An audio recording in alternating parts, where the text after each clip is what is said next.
If you're pregnant, you and your baby could get seriously ill if you're not vaccinated against COVID-19 and flu. You can have both jabs at the same time and at any stage of your pregnancy. They'll protect you both now and for the first few months after your child is born. Don't delay. Double your defences. Get vaccinated, get protected. Go to nhs.uk to find out more. This is Our People podcast telling the stories behind South Tyneside and Sunderland NHS Foundation Trust.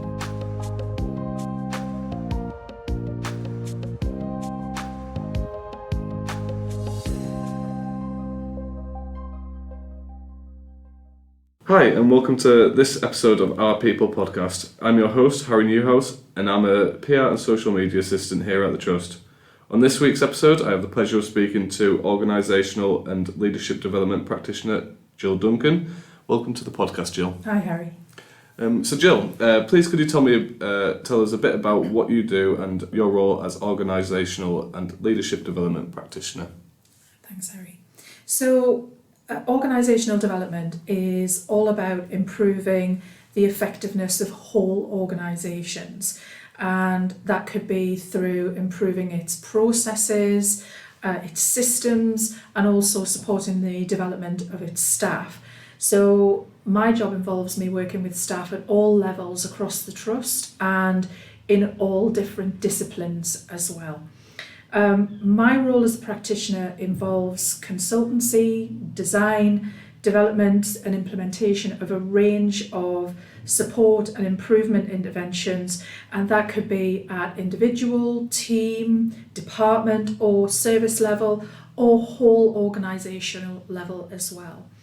We use many tools to achieve that as well. So we use things like action learning sets, we use the facilitation of maybe bespoke away days, development sessions for particular groups. We use coaching, mentoring. We also use things called psychometric instruments. So you might be familiar with those, the likes of MBTI and Insights. We also use them to support staff and teams and again, the whole organisation. We're here today to talk about the staff network group that you chair, which is called Positive Health. Would you like to talk a bit about the group and explain what the aim of it is? Absolutely. So the Positive Health Network is for any member of staff who's employed by STSFT with a long-term health condition, and that could be either physical or mental, which impacts their daily lives. This could be a condition which is either temporary or progressive or degenerative, or maybe something that they've just acquired while they've been in work, or it may be a lifelong condition that they've had. The group's membership is made up of members of staff, all who have some kind of long-term health conditions, and it's fantastically supported by Philippa and Jake in our AD and I team. We couldn't do it without those guys. The aim of the group is that it's a supportive and a welcoming space where people with long-term conditions can learn about what workplace or even non-workplace support is available to them. They have a chance to come and receive and share information and talk about their experiences of living with a long-term health condition with other people who kind of get it, because we all have shared experiences. I'd like to think that the group is a place as well where members can feel empowered to kind of bring forward ideas for workplace improvements, anything that's going to make things easier and for those who have a long-term health condition. And I guess as a collective, work towards normalising the conversation around disability, long-term health conditions, and the challenges faced by those with those health conditions.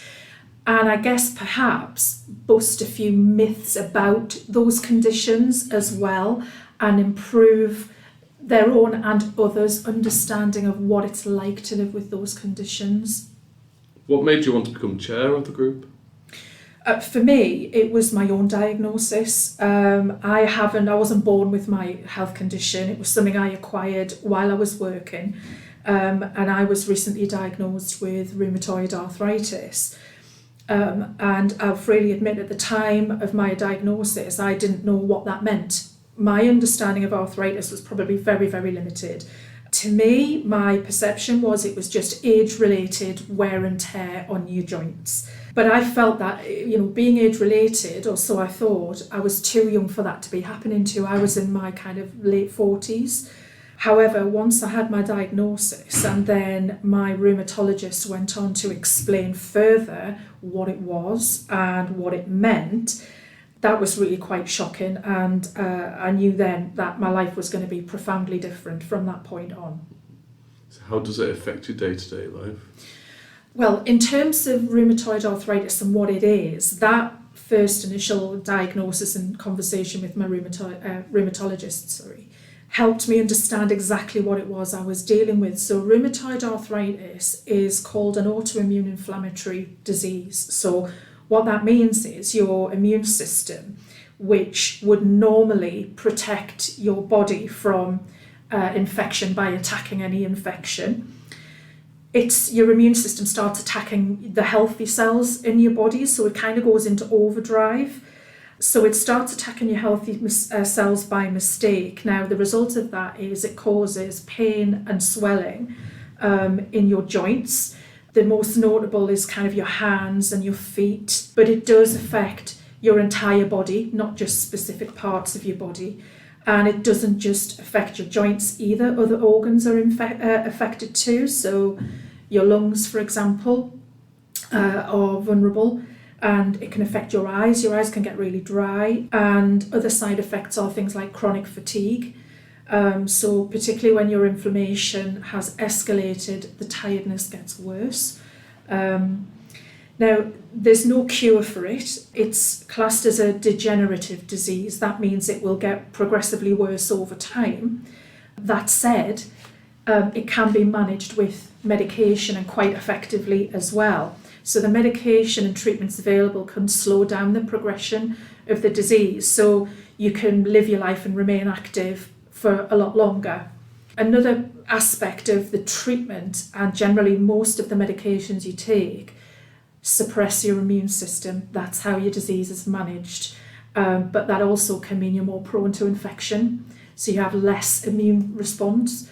Most of the time my disease is managed with my medication, and anybody out there who's also experienced this will know getting your medication right with RA is trial and error.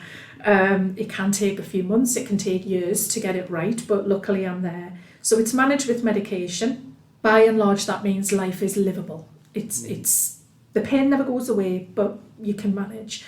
One aspect of rheumatoid arthritis is what you call flare-ups. So it means that if by and large your disease is managed, that's fine. But from time to time, you can see a profound escalation in the inflammation and the pain and the stiffness. And it can be very unpredictable. You can go to bed feeling fine one night and then not be able to get up the next day because you can't move. The way I describe it is the Wizard of Oz, the Tin Man before he finds the oil. A flare-up can be like the Tin Man, where you just seize up and you can't move very, very easily. So that just means for a brief time your medication can't manage it as well as it normally would.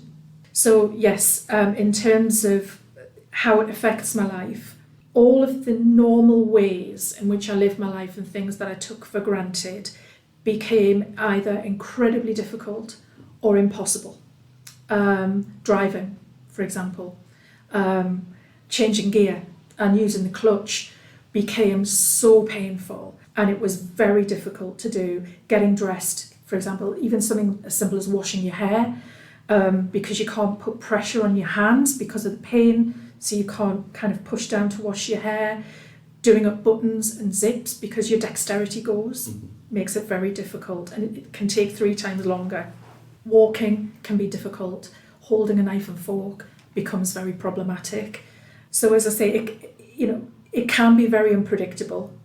And another kind of impact of that is if, like me, you like to live your life in a very organised and structured way, that unpredictability kind of throws that into chaos. And it's very difficult to plan days out, plan nights out, socialise, go on holidays and things like that, because the night before, the day before, the hour before, you could have a flare-up and then everything has to change. So that's another way in which it makes life very, very challenging. How long ago was it since you were diagnosed, and how did you ultimately find out that you were diagnosed? Like, did you just feel something was wrong? I was diagnosed 3 years ago, just over 3 years ago. And it was just after I started working here at the Trust. And yes, it was, for me, quite gradual. I noticed a stiffness in my feet when I had my heeled shoes on during the day, and when I took my shoes off at the end of the day, the pain and the stiffness was beyond the normal you would experience for maybe half an hour. Ladies will understand what I mean by half an hour, a bit of stiffness when you take your heels off. But this was going on and on and on. And it got to the point where I stopped wearing heels altogether and I just had flat shoes on. And then I was finding that at the end of a day's typing, my hands were quite swollen. At one point, it looked like I had a boxing glove. My knuckles were just one knuckle at the top. It was just all a bit swollen and puffy. And I spoke to my line manager, was very lucky, got referred to physio. Physio said, actually, we don't think it's purely mechanical. And I was referred to hand therapy. And after a while, the hand therapy wasn't working. And my therapist said, actually, I don't think it's osteoarthritis, which could be the age-related wear and tear. I think maybe something else is needed. So yeah, it was just a gradual, I would say, over about 3 months. And I was diagnosed in February 2020. Yeah. We've mentioned a bit there already, but how has it really affected your role at the, like, does it mean that you have to work at home more often? And you mentioned about the unpredictability there. Like, do you have days where all of a sudden you just can't come into the office when you're supposed to? And absolutely, all of those things. And the disease itself is challenging enough, but when it makes such hard work of everyday normal tasks, and also if your mindset has to change, that's another hurdle and another challenge that you have to deal with. So yeah, in terms of how it affected my role here in the Trust, driving was a biggie because I live 40 miles away from work. So on a normal day, I could spend over an hour in the car in either direction. So when I was constantly changing gear and the clutch and the left arm was going, that became more and more and more difficult. So one of the ways I dealt with that was switch to an automatic, which has made a massive difference, which is great. But things like typing and writing is still, even though my disease is under what I would class as under control now, writing is still incredibly challenging. If I'm in a meeting, I'll often ask if I can record the meeting, or Teams is great because a lot of meetings get recorded, which is great for me because then I can go in and make sure that I haven't missed anything, because I'll get halfway through an hour meeting and then I can't write anymore. So there's potential I'm going to miss a lot of stuff that comes out of those meetings that I would take notes about. Typing wise, I've learned to use voice recognition software because that was very, very difficult. Sometimes in my job, I mentioned earlier on, I might be delivering bespoke training sessions. Some of those might last a day. So I'm on my feet potentially from 8 o'clock when I go in till 5 o'clock when that's finished. That became virtually impossible because of the pain in my feet, certainly the pain in my hips. Sometimes I have to use a stick to balance my weight out to enable me to stay on my feet a little bit longer and be a bit mobile. I don't always need that. But yeah, I mean, things like lifting my training kit, lifting a flip chart up to hang it up on the easel is very, very difficult. Apart from the mechanical and the physical difficulties, the chronic fatigue can be dreadful. That's potentially where I can also maybe have to change my working pattern, where I might have been due to come into the office and either the mechanics of my skeleton won't allow me to drive, or the fatigue means that if I'm behind the wheel of a car, I'm a liability if I'm too tired to drive. Then I have the flexibility of adapting my working week, which is brilliant and is a huge help. I can't overstate that. That's a huge help. The other thing to deal with, if I guess, and many other people might experience this as well, is sometimes it's not the disease that causes the problems, it's some of the side effects. And I mentioned chronic fatigue earlier on. And sometimes, I guess, my concern was if I'm working from home because I'm too tired to drive, or if I physically can't pick something up or move something around, and I ask for help all the time, could you move this, could you help me with this? I worried, did people think I was being lazy? Did people think that, I was not pulling my weight? So I had some difficulty with that kind of mindset. It's lots better now, or sometimes all you have to do is just say, look, I've got this condition, and people are great. People are great, and they're more than willing to help. I suppose that's why the positive health group is really important, because there's lots of people out there suffering with that sort of thing as well, where they don't know how to go about telling someone that they might not be able to do this. So that's why the positive health group is such beneficial for our staff. Absolutely. And from my personal experience, I think the real value of the group was, like you said, I'm not alone.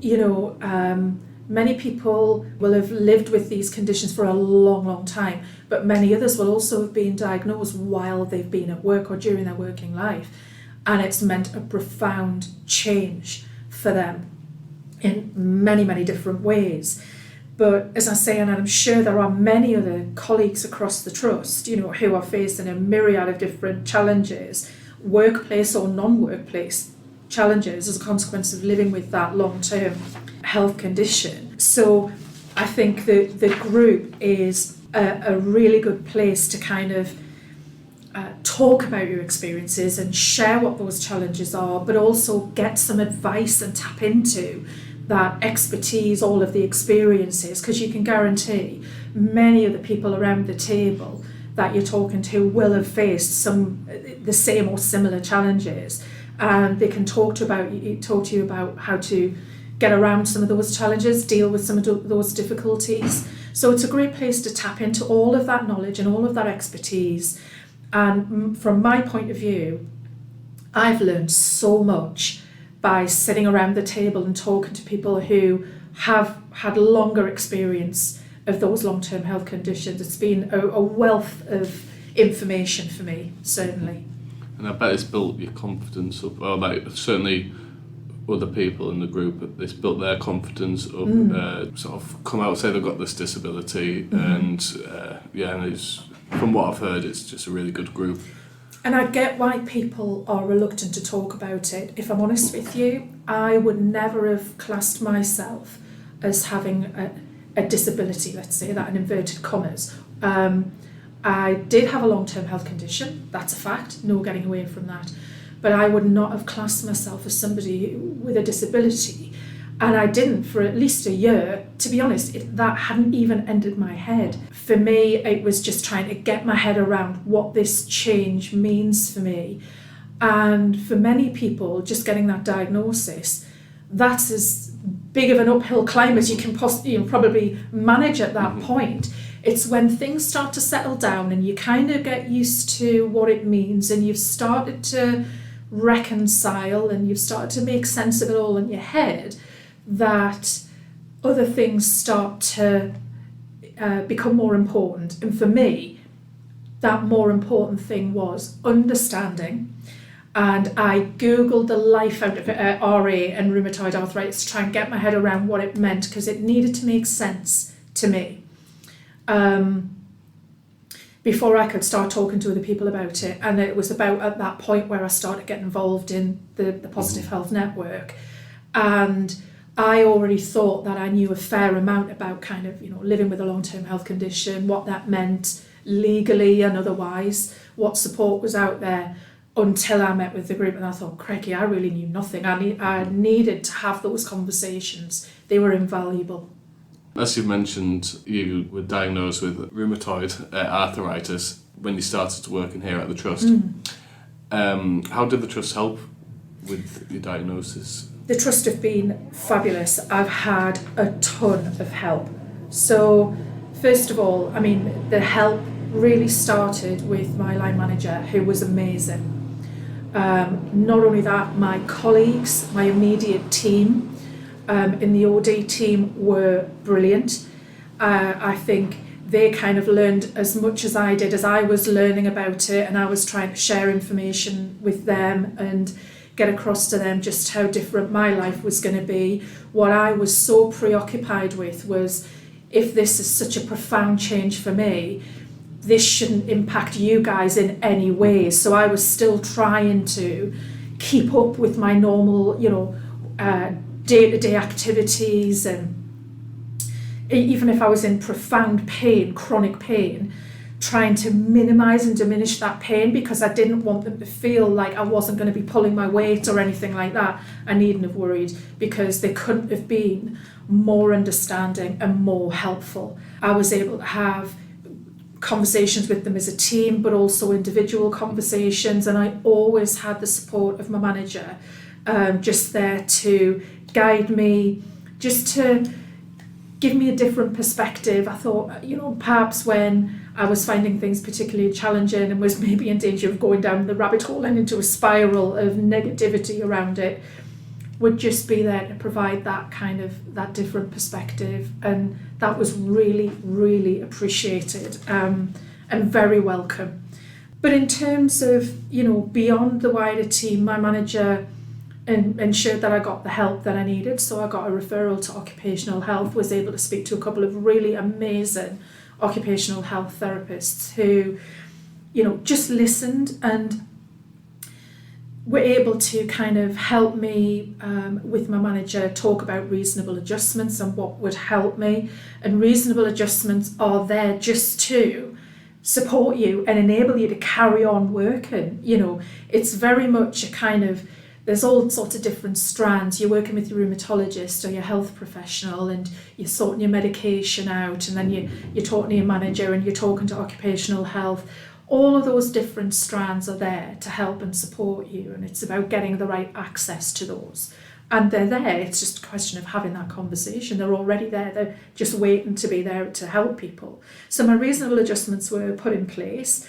They are reviewed as and when necessary, because like any long-term condition, once you've got it, it doesn't stay the same. It changes and it evolves, and your disease or your condition will progress over time. So of course it makes sense that your adjustments need to be reviewed and they need to adjust over time as well. So a lot of things were put in place to help me be more comfortable while I'm in the office, to help me be more productive, to still continue making a contribution to the team and doing my work that I'm paid to do. And they've been absolutely essential, the reasonable adjustments, in helping me to carry on working through the flare-ups, where if they weren't in place, then I might have had to have taken time away from work, had time off sick, which doesn't sit well with me. They've been invaluable in helping me carry on. But just having access to those conversations has made a massive difference. I would say to anybody listening to the podcast, it might be a difficult conversation, that initial conversation, if you haven't disclosed that you have a long-term health condition, that it's having an impact on your day-to-day life. Please just have the first conversation, because then it opens up access to so much more help and support than you might have. The slightest inkling might be out there. It definitely is out there. Just have the first conversation. Not too long ago, you attended a disability summit. Can you tell us a bit about that? Yes, so I was really lucky to be able to attend the Disability Summit, and it was run in partnership with NHS, and there was a lot of NHS staff there, but there was various other organisations who support people with disabilities and long-term health conditions, who were showcasing a lot of the innovations and the progress that had been made in terms of support and the technology and the kind of collaborative working that had been going on that is there to support people with disabilities and long-term health conditions. For me, it was the first time I'd attended anything like that, and I can honestly say it was eye-opening. It was humbling when you heard others stories and heard people sharing their experiences. And it was inspiring as well. So I came away from that summit with a kind of renewed sense of purpose, I guess, in terms of how we can forward and enhance the narrative around supporting people with long-term health conditions across the trust for all staff with any kind of long-term health condition. I took away some really good ideas which I had shared with the group around, we were talking just there about reasonable adjustments. Well, there's something that other trusts have adopted called workplace passports, which can record your reasonable adjustments, and it means they go with you wherever you go, not just within the trust, but if you decide to move outside the trust, the passport will go with you. And it means that, there's not a one-size-fits-all approach to reasonable adjustments, so your specific needs can be recorded in this passport and then shared, and then whoever you're working with just knows what your particular needs are. It makes a difference to people with long-term health conditions. There were many, many other different seminars and workshops that I attended that gave me a lot of ideas around providing those supports. And I guess for me, I think the key takeaway, and I'd never really heard this before, the key takeaway message that sticks with me, and I'm going to kind of try and quote it might not be verbatim, but in many, many cases, a person's condition or long-term health condition or their disability is not necessarily what disables them. It's the environment within which they operate and within which they function. So someone was relaying to us that if I remember rightly, they'd been involved in an accident and were now a wheelchair user. And the building that they were in had no ramps, had no automatic doors. The doors opened outwards, so that's very difficult for somebody in a wheelchair to pull a door towards them and then kind of get in through a building. Keypads were too high up on the wall, making it impossible for the person to reach. So the person in the wheelchair could live their lives as actively as they wanted to if it wasn't for the fact that, say for example, their workplace disabled them. They were confined to a particular corridor, a particular room. So that was a really profound message that I took away from that disability summit. It's not the person's condition necessarily that disables them, it's the environment that disables them. Finally, how can staff get involved if they want to join the Positive Health group? I would say the more the merrier. We love to see new members and new faces around the table. We meet every couple of months. At the moment, most of the meetings are via Teams, and that was out of necessity, of course. But now that various restrictions have lifted, we're trying to get more people in a room, around a table. We're trying to maybe meet more socially, create more social events. Just because it happens in workplace time or it happens, during working hours, that doesn't mean to say that, we talk about work all the time. That's not the case. If anybody's got any ideas about, when we can meet and where we can meet and what would work best for many people, we'd love to hear those ideas. If you are interested in becoming a member of the group, we have a dedicated email address and an email inbox. So the email address is stsft.positivehealth, that's all one word, lowercase, .staffnetwork, again all one word, at nhs.net. That's stsft.positivehealth.staffnetwork@nhs.net. Thank you very much, Jill, for coming to talk to me today about positive health and also discussing your own personal experience. We hope everyone's enjoyed listening to that, and once again, thank you. Thanks very much for the opportunity, Harry. Thanks for joining us for this episode of Our People podcast. We hope you enjoyed it and check out our other stories. Hit subscribe to keep up with the latest and catch up with what we've been up to on our Twitter, Facebook and Instagram pages. Just search for our name,